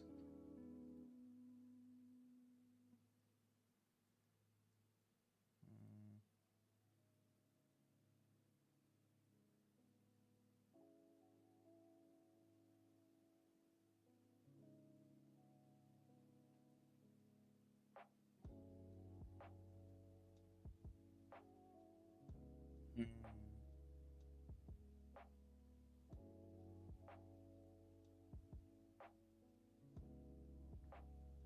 Damn. Okay, so now I'm looking at it. I need to have it basically take its position into account somehow. Otherwise, if I were to enable this when a player was standing on it, it would just... I mean, if I did... it would look normal then. Yeah, it would look normal. But let's say a player was standing on this one, and then another player stood on... Huh. I mean... Yeah, that's the thing. It would look normal. Okay, so that's the scene graph method is important. Like, I need something to enable it or disable it. But the problem is that if I were to disable this effect, let's say player A is not standing on it, and then the scene graph stuff and then the scene graph stuff disables it. My main issue is just the fact that when it's disabled, it does not like it changes shape. If it stayed like this and then enabling... Oh, okay, that's not that bad. Wait, no way. Oh, fuck, okay. You know, I think I found the settings. Hell yeah. Oh, oh, I guess that's it actually, now I think. Because the main issue back then with the first setup, before I did whatever I just did now, was that when you would enable it, it wouldn't preserve its volume. So when it was enabled, it was like higher, like it was thicker, and then when it was disabled, it would be smaller. So it didn't preserve its volume. So you could tell that something was enabling and something was disabling.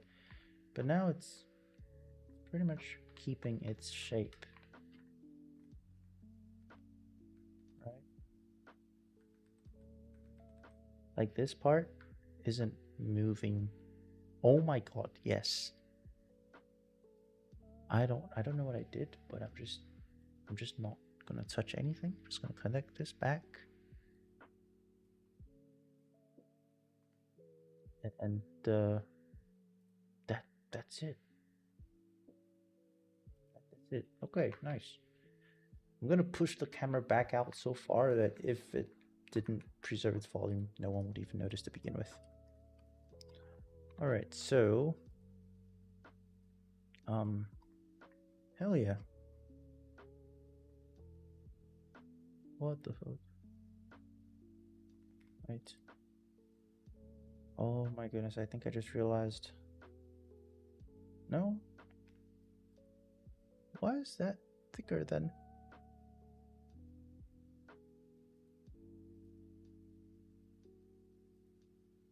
Oh, okay, so I made it bigger? You know what, we're just gonna have to find out.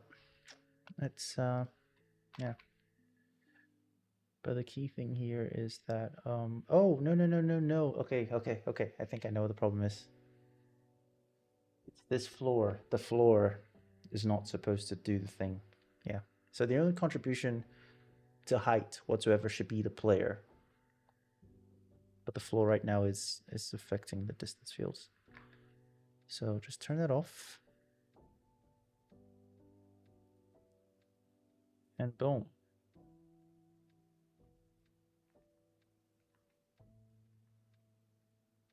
Oh, this one, I mean, it's fixed. It didn't do anything because currently its the effect is disabled in the material itself.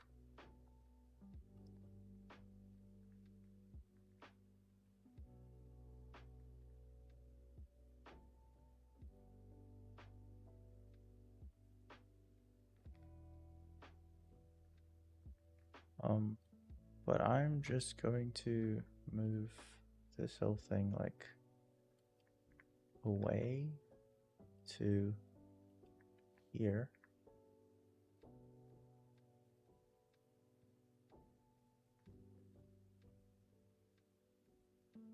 Oh my goodness, I have a bad feeling.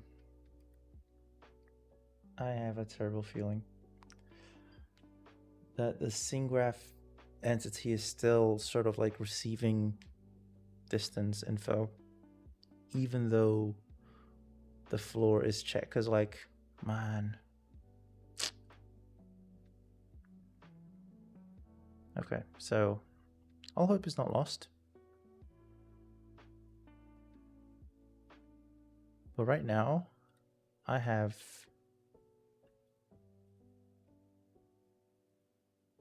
this mesh, which looks like this for whatever reason. Oh, no, I remember now.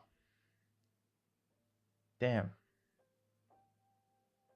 It looks like this.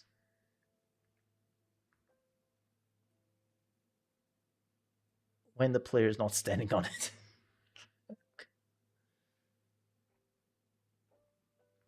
Okay, so we're good. We're good. It's when the player is standing on it, then it looks normal, which is why I kind of forgot myself for a second there, which is why we disable the effect when the player is not standing on it, so that it's okay. Yeah, that's the whole idea. Disable the effect while the player is not standing on it, so that when we enable it while the player is standing on it, it doesn't look crazy. I don't know why I made this bigger, honestly. So we're just gonna reset that. And then I have my trigger thing, which is perfect on the stuff. And yeah, so this should be it. This should be it. Now the joy of scene graph is actually be able to just duplicate this and duplicate this too. And it should just work. It should just work. I hope. This will be the last thing I do, and then I go to sleep because it is 12:20.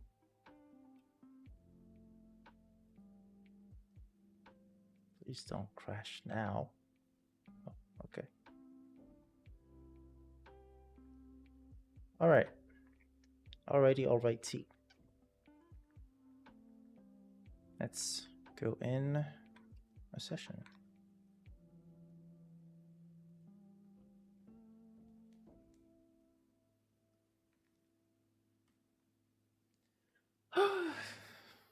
Either way.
Okay, so now it's not gonna come on.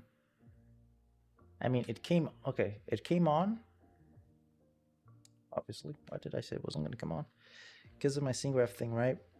Which will set, basically goes in the material and sets that value there to be 1 when you're standing on it.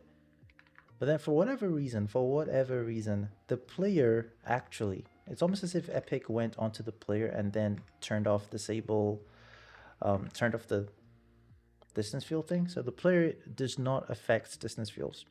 I mean, I guess it makes sense. Okay, now it makes sense because a lot of Epics, I don't know if you've looked at a Fortnite prop and you placed, actually, I could just probably show this now. I don't know. Let's see. Citadel. That's a good place. Citadel. Let's see. So Citadel. Gallery. Let's bring in, I don't know, maybe this one. Let's see. All right, so look at this at the base, and then I'm gonna go over to the other one that doesn't have the distance field disabled. Oh, okay. I'm gonna go on like, maybe, I don't know if you can, this is such a terrible example, but like, look at the color there, and look at the color here. Okay, wait, terrible example. Let's do,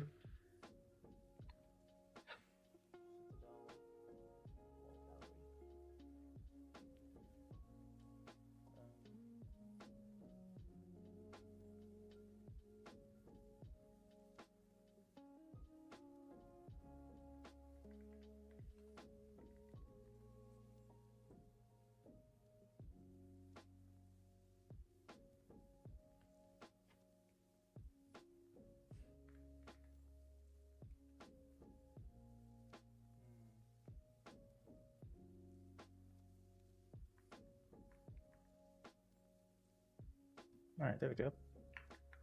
So you see how there's dirt,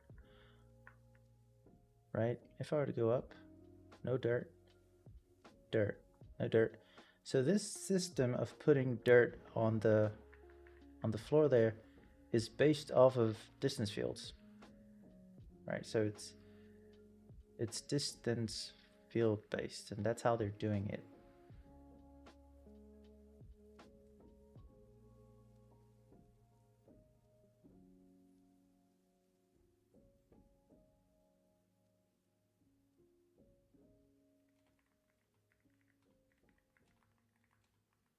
Sorry, I'm replying to something.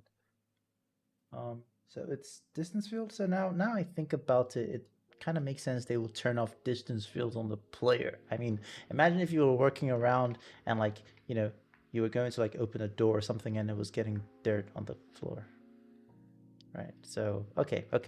Anyway, so because the distance field thing is disabled on the player's mesh, player character, what I'm doing is I'm going to, I have like a little thing. This is like I have a test, like one test code. I just pile a bunch of random stuff into my test stuff here. So one thing I have set up, good lord, in my test entity is that when I do a single click, when I click whatever it is on like once, it's going to get the player, and then it's going to add a capsule. It's going to add this meshes. It's going to add well, it's invisible right now, but the capsule thing that I initially had is going to add that to the player. So that's actually how I'm going to move it around, which is why you know, I get on it and it enables, but it's not moving until I just go here and do a single click. And I'm gonna get, I got the capsule now, and then there's other extra random stuff. But yeah.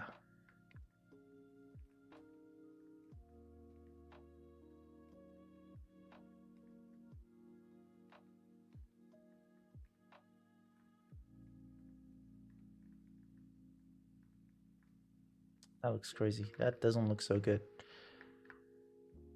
Because of I need to adjust the value so that it doesn't, it's not a harsh line, it just like, it's a smooth gradient. Also, I don't know what is up with it flickering.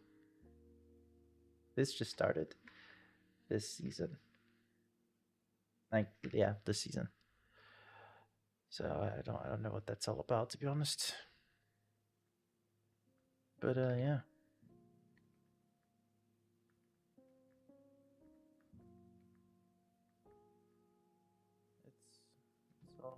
It's kind of worse than before, but you know, it's not that bad. Then I'm floating because I'm supposed to move the entire thing up actually to match.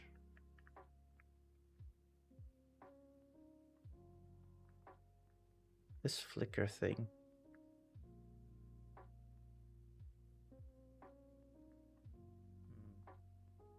The only thing I can think of that it's flickering between the on and off state is probably something. Okay, hold up. Let me put.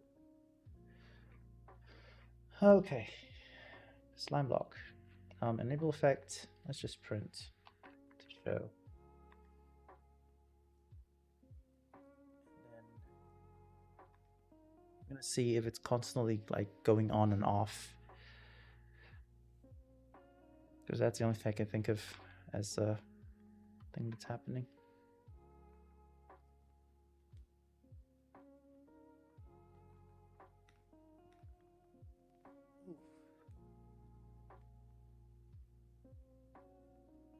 This stream has gone on longer than it should have. No. Oh, whoa. Alright. Player entered. Yeah, just once. So whatever's going on there. But you can see it, it's, I don't know if it's coming over on the YouTube stream because it's flickering so fast.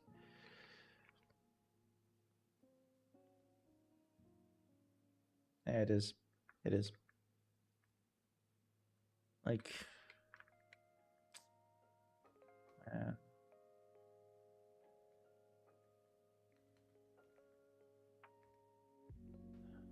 Well, yeah, it's about to be 3 hours, so this is where I say good night, people. And I hope you guys have a great day tomorrow. Tomorrow's Tuesday. All right. Cheers, everyone. Thanks for stopping by. DDDDAA9S. Bye.